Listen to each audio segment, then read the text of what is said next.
ಹಾಸನ ತಾಲೂಕು ಕಸ್ಬಾ ಬಳಿ ಅಗಿಲೆ ಗ್ರಾಮದ survey number 171ರಲ್ಲಿ ನಾಗರಾಜ್ ಬಿನ್ ಚೆನ್ನೇಗೌಡ ಉರ್ಫ್ ರಂಗಿ ಕುಮಾರ್ ಇವರಿಗೆ 4 ಎಕರೆ 35 ಗುಂಟೆ ಜಮೀನು ಮಂಜೂರಾಗಿರುತ್ತೆ ಸರ್ಕಾರದಿಂದ.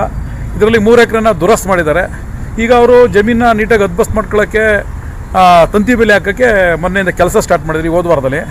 ನಾವು ನೋಡಿದ್ವಿ. ಆಗ ಏನಾಗಿದೆ ಅಂದರೆ ಅವ್ರು ಯಾವುದೋ ಸರ್ವೆ ಮಾಡಿಸ್ತಲೇ ಇಮಿಡಿಯೇಟ್ ಅವರೇ ಮಾಡಿದ್ರು. ಮೇಲೆ ಏನಾಗಿದೆ ಅಂದರೆ ಅವ್ರ ಪಕ್ಕದ ಜಮೀನು ಕುಂತಿ ಬೆಟ್ಟ ಅಂತಿದೆ. ಆ ಬೆಟ್ಟದ ಕಲ್ಲುಗಳನ್ನೆಲ್ಲ ಇಟಾಚಿ ಮೂಲಕ ಕೀಳಿಸಿ ಆ ಜಾಗ ಒತ್ತುವರಿ ಮಾಡಿದ್ದಾರೆ.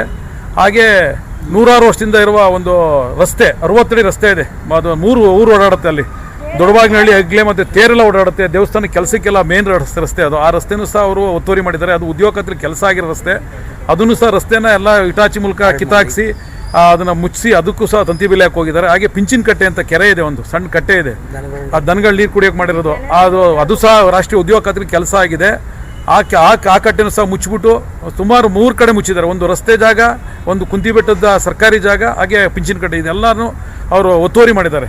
ಇದನ್ನು ಕೇಳಿದ್ರೆ ಉಡಾಫೆ ಮಾತಾಡ್ತಾರೆ. ಅದಕ್ಕೆ ನಾವು ಇವತ್ತು ಜಿಲ್ಲಾಧಿಕಾರಿಗಳಿಗೆ ಒಂದು ಮನವಿ ಕೊಡೋಕೆ ಬಂದ್ವಿ. ಹಾಗೆ ನಮ್ಮ ತಹಸೀಲ್ದಾರ್ಗೂ ಸಹ ಮನವಿ ಕೊಟ್ವಿ. ತಹಸೀಲ್ದಾರ್ ಒಳ್ಳೆ ರೀತಿಯಲ್ಲಿ ನಮಗೆ ಸ್ಪಂದನೆ ಮಾಡಿ ಅದು ಜಾಗ ಸರ್ಕಾರದ ಜಾಗ, ಅದು ಯಾವುದೇ ಕಾರಣಕ್ಕೆ ಆಗಿಬಿಡಲ್ಲ. ಆ ರೀತಿ ಅವ್ರು ಇದು ಮಾಡಿದ್ರೆ ಅವ್ರ ಮೇಲೆ ಕ್ರಿಮಿನಲ್ ಕೇಸ್ನ ದಾಖಲು ಮಾಡ್ತೀನಿ. ಹಾಗೆ ನಾಳೆ ಸಂಬಂಧಪಟ್ಟ ಅಧಿಕಾರಿಗಳನ್ನೆಲ್ಲ ಸ್ಥಳ ಭೇಟಿ ಮಾಡಿ ಪರಿಶೀಲನೆ ಮಾಡ್ತೀವಿ ಅಂತ ಹೇಳಿದ್ದಾರೆ. ಹಾಗಾಗಿ ಇವತ್ತು ಒಂದು DC ಜಿಲ್ಲಾಧಿಕಾರಿ ಆಫೀಸ್ ಮುಂದೆ ಬಂದಿದ್ವಿ. ನವೀನ್ ಕುಮಾರ್ ಅಂತ, ಮಾಜಿ ಗ್ರಾಮ ಪಂಚಾಯತ್ ಅಧ್ಯಕ್ಷರು.